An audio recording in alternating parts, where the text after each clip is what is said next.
Banking sector is the most important pillar of an economy. Keeping that in mind, हाल ही में लोकसभा में एक बिल पास हुआ है, that is banking law amendment bill 2024 to make the banking sector strong. Question ये है कि सर कौन कौन से बैंक रिलेटेड एक्ट्स को अमेंड किया गया, क्या क्या अमेंडमेंट्स की गई और इन अमेंडमेंट से क्या असर होगा आने वाले डे टू डे ऑपरेशंस पर. शायद आपने सीआरआर के बारे में सुना होगा, शायद आपने सुना होगा अगर आप एक बैंक डिपॉजिट अकाउंट ओपन करते हैं तो उसके साथ आप नॉमिनी असाइन कर सकते हैं. तो ये कुछ basic day to day changes भी किए गए हैं जो एक जनरल पब्लिक को जानना भी इंपॉर्टेंट है कि क्या क्या अमेंडमेंट्स किए गए. ऑब्वियसली करंट अफेयर्स रिलेटेड ये एक बहुत इंपॉर्टेंट टॉपिक है, बहुत सारे एग्जाम्स में इस टॉपिक से क्वेश्चन जरूर आएगा, लेकिन डे टू डे लाइफ में भी ये अमेंडमेंट्स आपके लिए इंपॉर्टेंट है जो हम डिस्कस करेंगे. तो आइए जरा जल्दी से इन अमेंडमेंट्स को डिस्कस करते हैं विदाउट टेकिंग मच टाइम. सबसे पहला पॉइंट, जैसा कि मैंने कहा कि बहुत सारे बैंक रिलेटेड एक्ट्स को अमेंड किया गया है, तो ध्यान दीजिएगा. अगर हम ध्यान से मार्क करें तो बहुत क्लियरली मेंशन किया गया है कि सर कौन कौन से एक्ट्स में अमेंडमेंट हुई है. सबसे पहला एक्ट जो अमेंड हुआ है आपका, that is reserve bank of India act 1934. दूसरा है आपका बैंकिंग रेगुलेशन एक्ट 1949. उसके बाद है State bank of India Act 1955. Then we have banking companies acquisition and transfer of undertaking act 1970, banking companies acquisition and transfer of undertaking act 1980. तो ये कुछ bank related acts हैं या बैंकिंग इंडस्ट्रीज को manage करने के लिए लॉज एक्ट्स बनाए गए हैं और उन्हीं एक्ट्स में हाल ही में कुछ चेंजेस किए गए हैं जिसके बारे में आज हम इस पर्टिकुलर सेशन में डिस्कस करेंगे. सबसे पहली अमेंडमेंट पे चलते हैं. सबसे पहली अमेंडमेंट है आपकी कैश रिजर्व रेशियो से. एक सिंपल एग्जांपल है कैश रिजर्व रेशियो के लिए. बैंक के पास जो डिपॉजिट आता है उस डिपॉजिट का कुछ हिस्सा बैंक सीआरआर में और बाकी का डिपॉजिट एसएलआर में मेंटेन करता है और ये जो कैश रिजर्व रेशियो है ये मेंटेन किया जाता है विद आरबीआई. अब सर डिपॉजिट और विड्रॉल्स तो रोज हो रहे हैं, तो बैंक का जो एनडीटीएल है या आप ये कहें कि जो नेट डिपॉजिट है वो रोज चेंज हो रहा है. तो क्या रोज सीआरआर मेंटेन करना और आरबीआई के पास पार्क करना पॉसिबल है? नहीं सर. एक्चुअली ये जो किया जाता था सीआरआर की parking and calculation with RBI वो की जाती थी ऑन फोर्टनाइट बेसिस. क्या था फोर्टनाइट? ध्यान से देखिएगा. Under the RBI act scheduled banks must maintain level of average daily balance with RBI. किस फॉर्म में सर? कैश रिजर्व्स के फॉर्म में, which we call it as cash reserve ratio. This average daily balance is based on the average of balances held by bank. ये जो balance था जिसके basis पे आप सीआरआर कैलकुलेट करते थे, फॉर एग्जांपल 4%, या जो average reserves average balance calculate किया जाता था वो किया जाता था at the closing of business of each day of a fortnight. Fortnight का मतलब क्या था? सो फोर्टनाइट का मतलब था Saturday to the second following Friday. Saturday से अगले एक फ्राइडे आएगा, सैटरडे के बाद उससे अगला फ्राइडे जो होगा that will be fortnight. Technically speaking almost 15 days. लेकिन इस बिल में इस फोर्टनाइट की डेफिनेशन को चेंज कर दिया. क्यों? क्योंकि सर मंथ में, आज मान लो मंथ स्टार्ट हुआ 1 दिसंबर है, आज एग्जाम्पल ले रहा हूं, और आज है लेट्स सपोज थर्सडे. आज है लेट्स सपोज थर्सडे.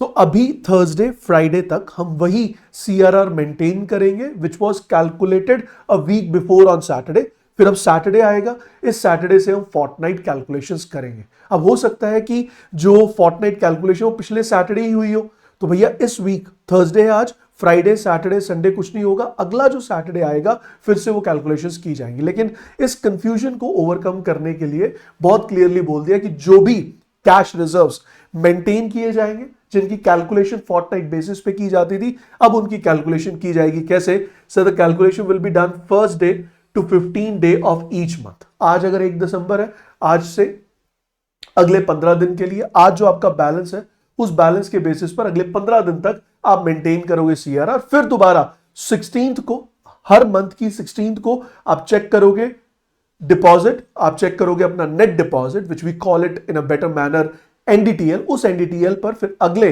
15 दिन के लिए आप मेंटेन करेंगे अपना रिजर्व्स. सो उसके बाद 16 day of last day of each month, 16 day से लेकर to the last day of each month. It also changes the definition under banking regulation act where non-scheduled banks are required to maintain cash reserves.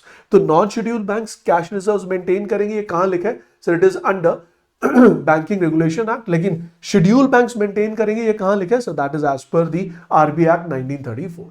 चलिए अगले point पे बढ़ते हैं। अगला point देखिएगा, अगला पॉइंट क्या कहता है। अगर मैं अगले पॉइंट पे बढ़ूं तो अगला पॉइंट काफी इंपॉर्टेंट है, tenure of directors of cooperative banks. तो जो आपके कोऑपरेटिव बैंक्स हैं उनके जो डायरेक्टर्स, कोऑपरेटिव बैंक्स के जो डायरेक्टर्स हैं, अगर हम कोऑपरेटिव बैंक्स के डायरेक्टर्स की बात करें, अगर हम कोऑपरेटिव बैंक्स के डायरेक्टर्स की बात करें तो उनकी जो टेन्योर है उसे भी चेंज किया गया। पहले जो टेन्योर था वो क्या कि सर जो बैंकिंग रेगुलेशन एक्ट था वो कहता था कि जो डायरेक्टर ऑफ अ बैंक है एक्सेप्ट चेयरमैन और होल टाइम डायरेक्टर, वो ऑफिस को होल्ड करेगा for more than, will hold the office to hold office for more than 8 years consecutively. लेकिन अब कहा गया कि अब आप कॉन्जिक्यूटिवली अपने ऑफिस को होल्ड कर सकते हैं। कितने सालों के लिए सर? अब आप होल्ड कर सकते हैं for the period of 10 years।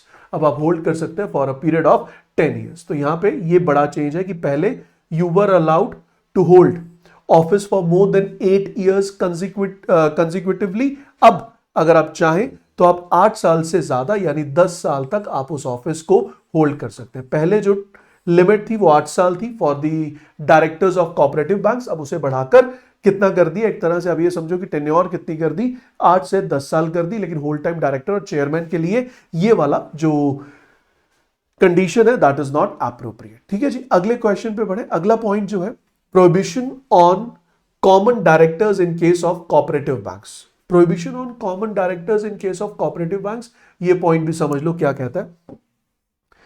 The Banking Regulation Act prohibits a director on a bank's board to serve on the board of another bank। ये क्या कह रहा है कि बैंक रेगुलेशन के अकॉर्डिंग ये प्रोहिबिट करता है डायरेक्टर जो कि एक बैंक का डायरेक्टर है वो दूसरे बैंक पर सर्व नहीं कर सकता, दूसरे बैंक के बोर्ड पर सर्व नहीं कर सकता। This does not apply to the directors appointed by RBI. जो तो आरबीआई अपॉइंट कर रहे हैं, तो आरबीआई तो हो सकता है कि मोर देन वन बैंक के बोर्ड पर एक ही इंडिविजुअल को अपॉइंट कर दे। लेकिन अगर आप एज एन इंडिविजुअल चाहते हैं as to work as an director, तो उस केस में आप एक बैंक से ज्यादा के बैंक के बोर्ड्स के लिए एलिजिबल नहीं है। This exemption will apply where he is elected to board of a state cooperative bank in which he is a member. तो यहां पे एक पॉइंट किया गया, वो क्या सर? ये जो बिल है यहां पे कुछ एग्जाम्पशंस भी है। वो एग्जाम्पशन क्या है सर? ये एग्जाम्पशन अप्लाई करेगी जहां पर आप इलेक्टेड है to the board of state cooperative bank, जिसमें आप मेंबर है, जिसमें आप मेंबर हैं, उसी में अगर आप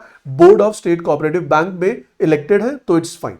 अगला पॉइंट आता है sir substantial interest in a company. Substantial interest in a company का मतलब क्या sir? Substantial interest in a company का मतलब है refers to holding shares of, refers to holding shares.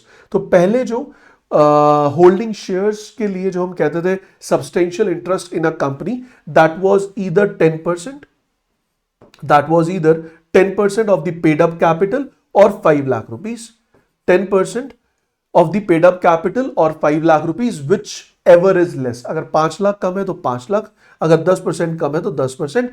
that is basically the term we say substantial interest in a company। लेकिन अब इस 5 लाख को बढ़ाकर कितना कर दिया sir? it has been increased to what sir? it has been increased to 2 crores। इस 5 लाख की फिगर को अब बढ़ाकर कितना कर दिया?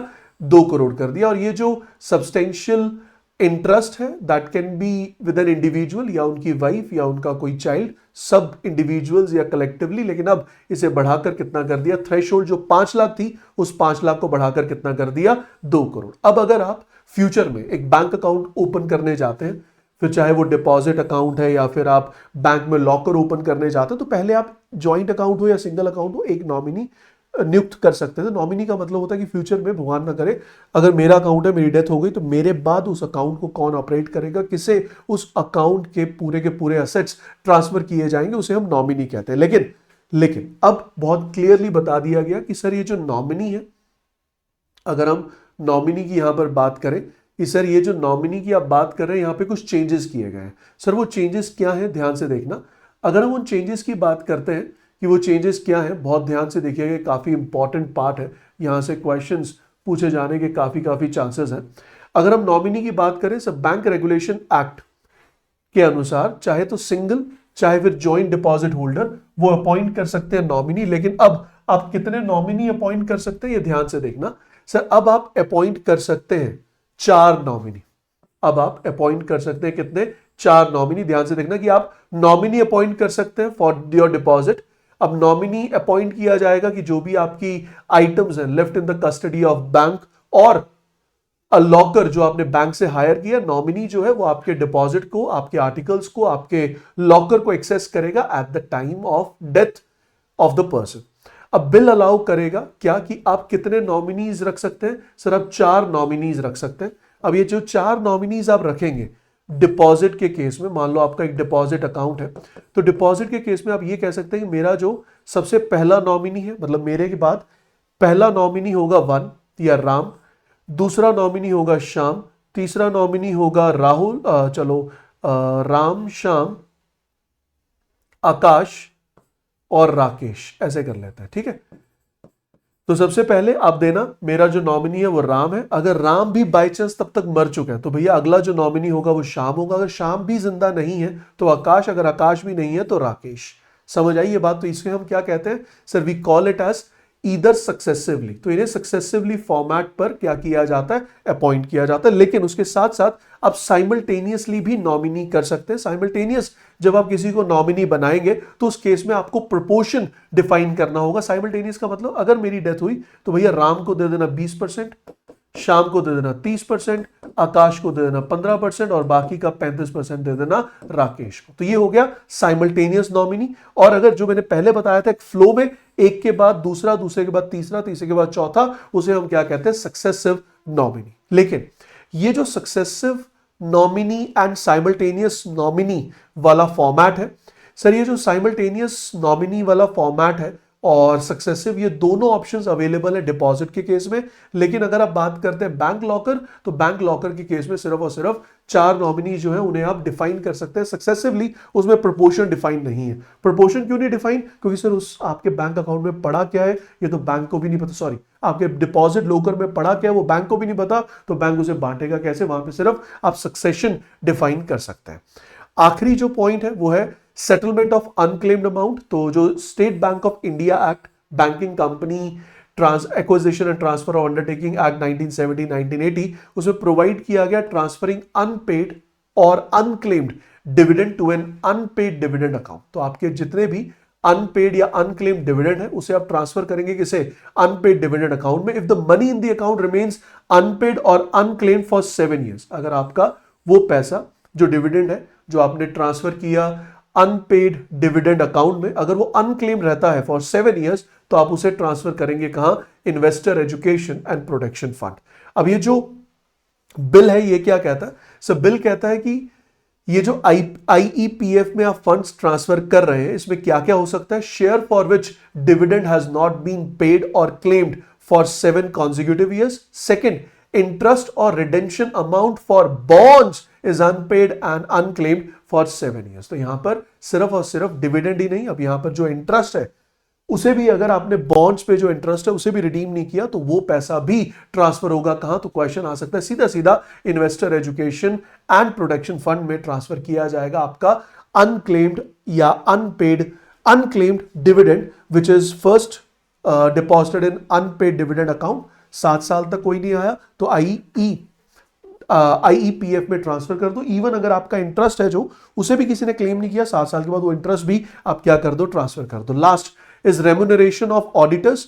सर एट प्रेजेंट जो remuneration paid to the auditors of bank है वो कौन डिसाइड करता है? आरबीआई। लेकिन अब आरबीआई ने कहा कि नहीं, आप अपने ऑडिटर्स का जो रेम्यूनरेशन है वो खुद डिसाइड कर सकता है। तो ये कुछ इंपॉर्टेंट चेंजेस हैं जो रिसेंटली किए गए हैं। अब यहां पर ये जो एक्ट है, RBI act, banking regulation act, state bank of India act और 1970 एंड 1980 बैंकिंग कंपनी एक्ट, ये एक्ट्स भी काफी इंपॉर्टेंट है। आने वाले दिनों में इन एक्ट्स पे भी हम डिटेल में चर्चा करेंगे। आई होप इंफॉर्मेशन समझ आई होगी, अच्छी लगी होगी। नाउ वी आर वेटिंग कि राज्यसभा से बिल पास हो, उसके बाद ये प्रेसिडेंट सिग्नेचर्स हो और फिर ये बिल लॉ बने। ऐसा ही होगा या इस बिल में कुछ चेंजेस हैं? क्या ये ऑर्डिनरी बिल की कैटेगरी में आएगा या फिर ये एक स्पेशल बिल की कैटेगरी में आएगा? क्या ये बिल लोकसभा के बाद राज्यसभा जाएगा? क्या ये बिल राज्यसभा पास होने के बाद प्रेसिडेंट के पास जाएगा? तो ये बहुत सारे क्वेश्चंस हैं जो आप डे टू डे लाइफ अपने पॉलिटी के सब्जेक्ट्स में पढ़ते हैं, तो जरूर पढ़िएगा इस बिल के बारे में और मुझे कमेंट सेक्शन में बताइएगा क्या ये ऑर्डिनरी बिल है या कोई स्पेशल कैटेगरी बिल है। अगर ये ऑर्डिनरी बिल है तो क्या इसके बाद राज्यसभा जाएगा? अगर हाँ, तो क्या इसके बाद इस पर प्रेसिडेंट सिग्नेचर होंगे, या फिर ये कोई ऐसा बिल है जिस पर पहले प्रेसिडेंट अप्रूवल देता है और उसके बाद ये हाउसेज में जाता है? आई होप आप समझ रहे होंगे मैं ऑर्डिनरी बिल और मनी बिल के कंपैरिजन पे बात कर रहा हूं। अगर आप चाहें इससे रिलेटेड अपने कमेंट्स कमेंट सेक्शन में दीजिए, मैं उस पर आंसर दूंगा कि सही प्रोसीजर क्या है। Thank you so much for joining. Good luck, God bless you.